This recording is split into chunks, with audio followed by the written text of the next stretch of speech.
I drove 4 hours through rain to watch my son ring the opening bell at his company's IPO celebration, but when I reached the entrance of the Pinnacle Hotel ballroom, I wasn't greeted by my son. I was greeted by a security guard holding an iPad with my driver's license photo displayed on the screen. Above my picture, in bold red letters, were 5 words that shattered 20 years of fatherhood. Remove on sight. Trespasser. I didn't argue. I didn't demand to speak to Marcus.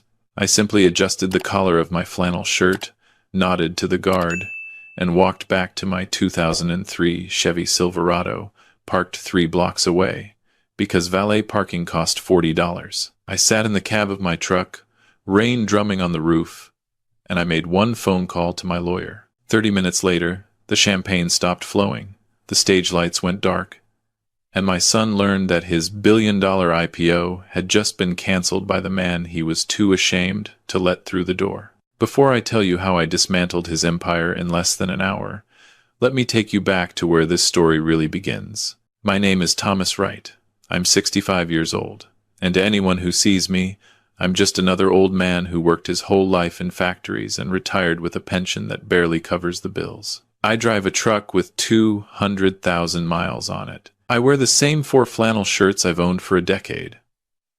I live in a small ranch house on the edge of town with a yard I mow myself and a garage full of tools I've collected over 40 years. To the world, I'm invisible. To my son, Marcus, I'm an embarrassment. But here's what Marcus doesn't know.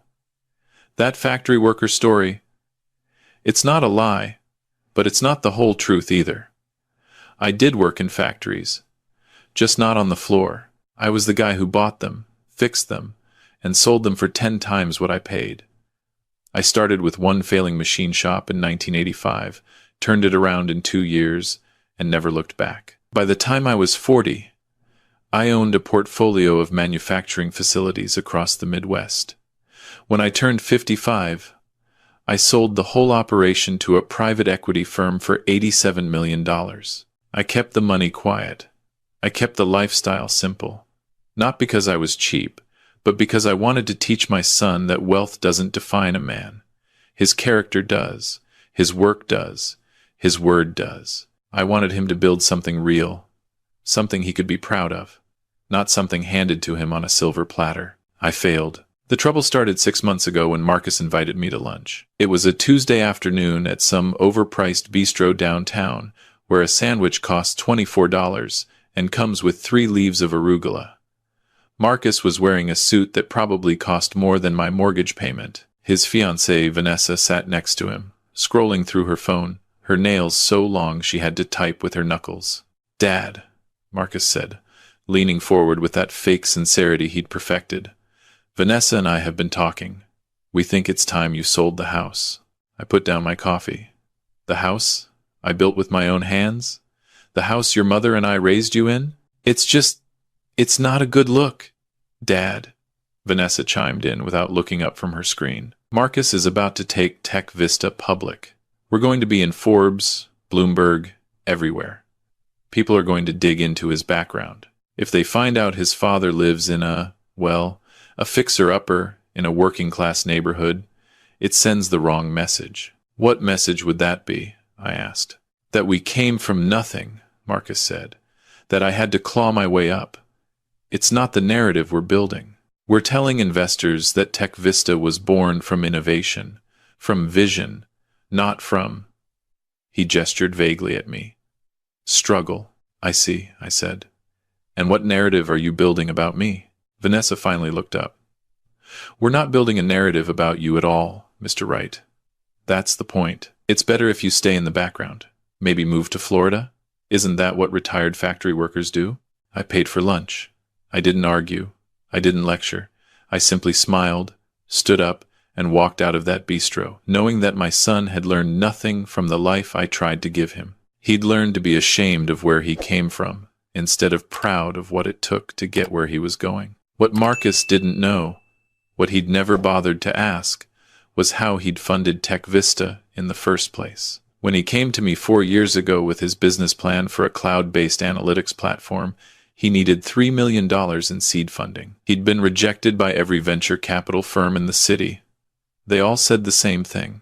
Too ambitious, Too risky, too unproven. So I funded it. Not as his father with a checkbook, but through a shell corporation called Ironclad Ventures, LLC. I had my lawyer structure it as a convertible note that would give me 60% equity if the company ever went public. Marcus thought Ironclad was some faceless investment group out of Delaware. He had no idea that the man signing the checks was the same man he was too ashamed to introduce to his investors. I watched him build Tech Vista from the shadows. I watched him hire brilliant engineers, launch a product that actually worked, and sign contracts with Fortune 500 companies. I was proud. He was doing it, really doing it, building something real. But somewhere along the way, the success went to his head. He stopped returning my calls. He stopped visiting unless he needed something. And when I showed up at his office unannounced last Christmas wearing my work boots and a flannel jacket, he had his assistant tell me he was in a meeting. I waited 3 hours. He never came out. The final straw came 2 weeks ago. I received an invitation in the mail. It was embossed, expensive, the kind of thing you frame. Tech Vista cordially invites you to celebrate our initial public offering at the Pinnacle Hotel Grand Ballroom. Black tie required. There was no personal note from Marcus, no phone call, just a generic invitation sent to T. Wright at my address, probably added to the mailing list by some assistant who didn't know I was his father. I called him that night. "Marcus," I said when he finally picked up, "I got your invitation." "Oh yeah," he said. His voice was distant, distracted. "That's just for investors and board members, Dad. It's going to be pretty formal. Probably not your scene." "I'd like to come," I said. "I'd like to see you ring the bell." There was a long pause. "Dad, look, it's complicated. Vanessa's family is going to be there. Her father is putting in a major investment. These people, they're sophisticated. They're used to a certain—" He trailed off. "A certain what?" I asked. "Level of professionalism," he finished. "I just think it might be uncomfortable for you. All the tech talk, the financial jargon. You'd be bored." "Try me," I said. Another pause. "Fine," he said. "But please, Dad, wear a suit. Not the one from 1995. A real suit. And maybe just tell people you're a retired consultant or something, not a factory worker." "I'll think about it," I said, and hung up. I didn't buy a new suit. I didn't buy anything. I put on my cleanest flannel shirt, my newest jeans, and my work boots that I'd polished until the scuffs were barely visible. I drove 4 hours through a thunderstorm because my son was having the biggest night of his professional life, and I wanted to be there. Not as an investor, not as the man who owned 60% of his company, but as his father. When I arrived at the Pinnacle Hotel, the entrance was lit up like a movie premiere. Valets were parking Teslas and Mercedes. Women in evening gowns and men in tuxedos were streaming through the doors. I pulled my truck up to the valet stand. A young man in a white jacket looked at my vehicle like I'd just driven up in a garbage truck. "Parking is $40, sir," he said, not moving to open my door. "I'll park it myself," I said.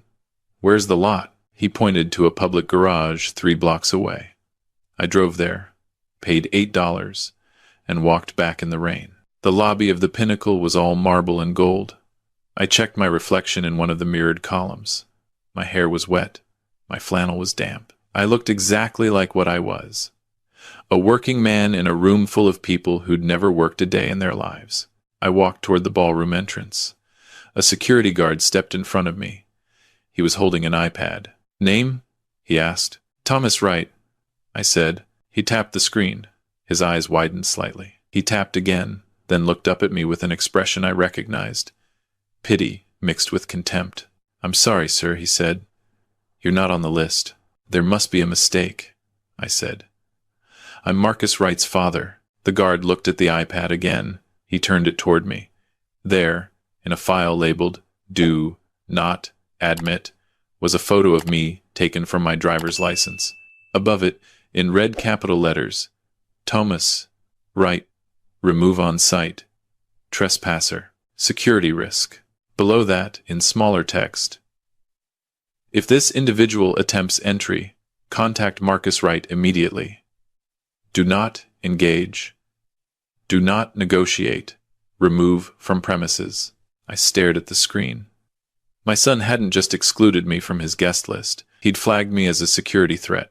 He'd treated me like a stalker, like someone who might cause a scene and ruin his perfect night. The guard was waiting for me to react. He probably expected me to yell, to demand to speak to Marcus, to make the scene my son was so afraid of. Instead, I nodded. Understood, I said. Thank you for your time. I turned and walked back through the marble lobby, through the revolving doors, back into the rain. I didn't call Marcus. I didn't send a text. I walked 3 blocks to the parking garage, climbed into my truck, and sat in the silence. My phone was in my pocket. I pulled it out and scrolled through my contacts until I found the name I needed. Gerald Hawthorne, the attorney who'd structured the Ironclad Ventures deal 4 years ago. Gerald answered on the first ring. Tom, he said, how's the big night? It's not, I said. I need you to pull the IPO. There was silence on the line. Tom, he said carefully, are you sure? We're talking about walking away from a potential $200 million payout. I'm not walking away, I said. I'm pulling the plug. Execute the clause in the convertible note. As majority shareholder, I'm exercising my right to withdraw consent for the public offering. Gerald exhaled slowly. If we do this, the SEC will require an immediate disclosure. The IPO will be canceled. Tech Vista will have to return all the subscription money. Marcus will. He'll be finished. His reputation, his credibility, it'll be destroyed. Good, I said. Do it now. Tom, Gerald said. He's your son. He's not acting like it, I replied. And he needs to learn that you can't build an empire on someone else's foundation and then pretend the foundation never existed. Make the call, Gerald. Consider it done, Gerald said. I'm contacting the SEC and the underwriters now. This is going to get ugly. I hung up. I started my truck. I didn't drive home. I drove to a diner 2 miles away, ordered a cup of coffee, and waited. 22 minutes later, my phone rang. It was Marcus. I let it go to voicemail. He called again. Voicemail. Again. Voicemail. Then the texts started coming in, one after another, filling my screen. Dad, where are you? What did you do? Gerald said you pulled the IPO. This is insane. Call me right now. You're destroying everything. Dad, please. I put the phone face down on the diner table. I finished my coffee. I ordered a piece of pie. I ate it slowly, savoring every bite, while my phone vibrated itself across the Formica surface. 37 minutes after I'd made the call to Gerald, the news broke. I watched it happen in real time on the diner's television mounted above the counter. The business news channel cut to breaking news. Tech Vista IPO canceled last minute. Majority shareholder withdraws consent. Company in crisis. The anchor was breathless. This is unprecedented, she said. Tech Vista was set to be one of the biggest tech IPOs of the year, valued at over $2 billion. But just minutes before the opening bell, the company's majority shareholder, identified only as Ironclad Ventures LLC, withdrew consent for the offering, citing breach of fiduciary duty. The screen cut to footage from the Pinnacle Hotel. I could see guests flooding out of the ballroom, some on their phones, others shouting at the staff. The champagne fountain had been shut off mid-pour. The stage where Marcus was supposed to ring the ceremonial bell sat dark and empty. My phone rang again. This time it was Vanessa. I declined the call. She texted immediately. Mr. Wright, you need to fix this. Marcus is having a panic attack. Investors are threatening to sue. What is wrong with you? I typed a single reply. Tell Marcus I'm the factory worker he was too embarrassed to let through the door. Tell him that factory worker owns 60% of his company. Tell him to call me when he's ready to have an honest conversation. I paid for my pie and drove home. The media storm lasted for 3 days. Business reporters camped outside Tech Vista's headquarters. Marcus gave a disastrous press conference where he claimed the cancellation was due to technical issues with the underwriters, but the SEC had already released a statement confirming that the majority shareholder had withdrawn consent. Reporters started digging. They found the Ironclad Ventures filing. They found the convertible note, They found my name as the managing member of the LLC. On day 4, Bloomberg ran the headline, TechVista CEO's father torpedoes IPO after being banned from celebration. The article included a photo of me, pulled from an old industry magazine when I'd sold my manufacturing business. It also included an interview with an anonymous source, later revealed to be the security guard from the Pinnacle, who confirmed that Marcus Wright had personally submitted my photo with instructions to bar me from entry. The internet did what the internet does. The story went viral, and Number Dad Revenge trended on Twitter. Reddit had a field day. People who'd never heard of TechVista were weighing in on whether I was a hero or a monster. Business ethicists debated whether a father should have the right to tank his son's company. Family therapists wrote op-eds about toxic parent-child relationships. I didn't read any of it. I was too busy dealing with the fallout at TechVista. As majority shareholder, I had a fiduciary duty to the company, and right now that company was hemorrhaging money. The canceled IPO had triggered penalty clauses in a dozen contracts. 2 major clients had pulled out. 3 board members had resigned. I called an emergency board meeting. When I walked into the TechVista conference room, Marcus was already there. He looked like he hadn't slept in days. His suit was wrinkled. His eyes were red. Vanessa sat next to him, her phone in her hand. But for once, she wasn't scrolling. She was staring at me with pure hatred. Dad, Marcus started. I held up a hand. We're not doing this as father and son right now, I said. We're doing this as majority shareholder and CEO. Sit down. He sat. I addressed the room. The IPO is dead, I said. We're not revisiting that decision. What we need to focus on is stabilizing the company and regaining investor confidence. That starts with leadership changes. Marcus shot to his feet. You can't remove me as CEO, he said. I built this company. You built it with my money, I corrected him. Under the terms of our agreement, I have the right to appoint and remove officers at will. I'm not removing you. I'm demoting you. Effective immediately, you're stepping down as CEO. You'll take the role of Chief Technology Officer. You're good at the tech side, Marcus. You understand the product, but you don't understand business. And you clearly don't understand people. Vanessa stood up. This is abuse, she hissed. You're punishing him because he didn't want you at his party. I looked at her. I had a background check run on you last week, Vanessa, I said. Would you like me to share the results with the room? Or would you prefer to leave quietly? Her face went pale. Marcus looked at her, confused. What is he talking about? I slid a folder across the table. Vanessa Chen, age 29, I read from the file. 375,000 Instagram followers, 72% of which were purchased from bot farms in Eastern Europe. Brand partnerships with companies that don't exist. Engagement rate of 0.3%, well below industry standard for authentic influencers. Current debt, $220,000 across 9 credit cards. Evicted from previous apartment for non-payment. Currently under investigation by the FTC for undisclosed sponsored content. Marcus opened the folder. His hands were shaking. Vanessa grabbed for it, but I'd brought copies. This is slander, she said. It's public record, I replied. Every piece of information in that file came from legal sources. Court documents, credit reports, FTC filings. You've been running a con, Vanessa. And my son was your mark. She looked at Marcus. Baby, she said, this is all lies. Your father is trying to turn you against me. Marcus was reading the eviction notice. He looked up at her. You told me you owned a condo in River North. I do, she stammered. I did. I sold it. For the wedding. We haven't set a wedding date, Marcus said quietly. Vanessa grabbed her purse. You're all insane, she said. Marcus, call me when you've dealt with your toxic father. She walked out. The door slammed behind her. No one in the room spoke. Marcus sat down slowly, still holding the folder. The rest of the meeting was short. I installed an interim CEO, a woman named Patricia Reeves, who'd been the company's CFO and actually knew how to run a business. I restructured the board, removing 2 of Marcus's college friends who'd been given seats as favors.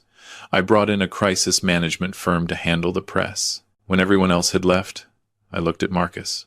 He was still sitting at the table, staring at the folder. Why didn't you tell me, he asked, about the money, about Ironclad, about all of it? Because I wanted you to build something on your own, I said. I wanted you to succeed or fail based on your own merit, not because you were Thomas Wright's son. But I didn't build it on my own, he said bitterly. I built it with your money. You built it with someone's money, I said. Every company needs capital. The question is what you do with it. You took $3 million and turned it into a company worth $2 billion. That's impressive, Marcus. That's real. But somewhere along the way, you started believing your own press. You started thinking that success meant forgetting where you came from. You embarrass me, Dad, he said. His voice cracked. You show up in your flannel shirts and your old truck, and people judge me for it. They think I'm trash. Then those people aren't worth impressing, I said. And if you're building a company to impress shallow people instead of building it to solve real problems, then you've already failed. He looked at me. There were tears in his eyes. I didn't know how to tell you. Tell me what? That I was scared, he said. Scared that people would find out I didn't come from money. Scared that they'd think I wasn't smart enough or connected enough. Vanessa, she made me feel like I could be someone important, someone who mattered. You've always been someone who matters, I said. But not because of your company or your girlfriend or your net worth. You matter because you're my son, and I failed you, Marcus. I gave you money, but I didn't give you enough confidence to be proud of who you are. He broke down then, really broke down, sobbing into his hands. I walked around the table and put my hand on his shoulder. We're going to fix this, I said. But we're doing it the right way. No shortcuts. No fake narratives. You're going to rebuild this company's reputation by being honest about where you came from and who helped you get here. And you're going to start by apologizing to every person you threw under the bus to protect your image. Over the next 6 months, Marcus did exactly that. He gave interviews where he talked openly about growing up in a working-class neighborhood, about his father who worked in factories and taught him the value of hard work. He apologized to the employees he'd neglected, the board members he'd dismissed, the investors he'd misled. It wasn't easy. Tech Vista lost 30% of its valuation. Several major investors pulled out. But slowly, steadily, the company stabilized. Marcus, working as CTO instead of CEO, actually started contributing to the product again. He designed a new feature that increased user engagement by 40%. He rebuilt relationships with clients. He showed up to the office in jeans and a t-shirt instead of a $3,000 suit. Patricia Reeves turned out to be an excellent CEO. She restructured the company's finances, negotiated new contracts, and prepared for a future IPO that would happen when the company was actually ready, not when Marcus's ego demanded it. As for me, I stayed in my small ranch house. I kept driving my truck. I kept wearing my flannel shirts. But now, when Marcus visited, which he did every Sunday for dinner, he didn't apologize for where I lived or how I dressed. He sat at my kitchen table, ate the meatloaf I made, and told me about his week. 1 year after the canceled IPO, Tech Vista went public again. This time, it was different. The prospectus included a full disclosure of the company's ownership structure and my role as the original investor. Marcus gave a speech at the celebration where he thanked me by name, called me his hero, and told the world that the best business decision he'd ever made was listening to his father. I was there for the opening bell. Not in the ballroom, but on the trading floor, standing next to my son as he rang the bell. I wore a suit that day, not because I was ashamed of my flannel shirts, but because Marcus had asked me to match his. We stood together, father and son, as the stock price climbed and the room erupted in applause. After the bell, after the speeches and the champagne, Marcus and I walked out of the stock exchange together. The photographers shouted questions. The reporters wanted a statement. Marcus ignored them all. He turned to me. "Thank you, Dad," he said. "For what?" I asked. "For not giving up on me," he said. "For teaching me that real success isn't about hiding who you are. It's about being proud of it." I put my arm around his shoulder. "That's the lesson, son. It took me 65 years to learn it myself. I'm just glad you figured it out faster." We walked to the parking garage where my truck was parked next to his Tesla. He looked at the old Silverado, rust on the fender, 200,000 miles on the odometer. "You ever gonna get a new one?" he asked, smiling. Not until this one stops running, I said. It's got plenty of miles left in it, just like you, he said. We live in a world that tells us we should be ashamed of our origins, that success means erasing the past and projecting an image of perfection. My son learned the hard way that the foundation you build on matters more than the height of the building. When you're ashamed of the hands that helped you climb, you're standing on hollow ground. Sometimes the greatest gift a father can give is not the money in his pocket, but the lesson that comes from taking it away. True wealth isn't measured in stock prices or Instagram followers. It's measured in the strength of your character when everything else is stripped away.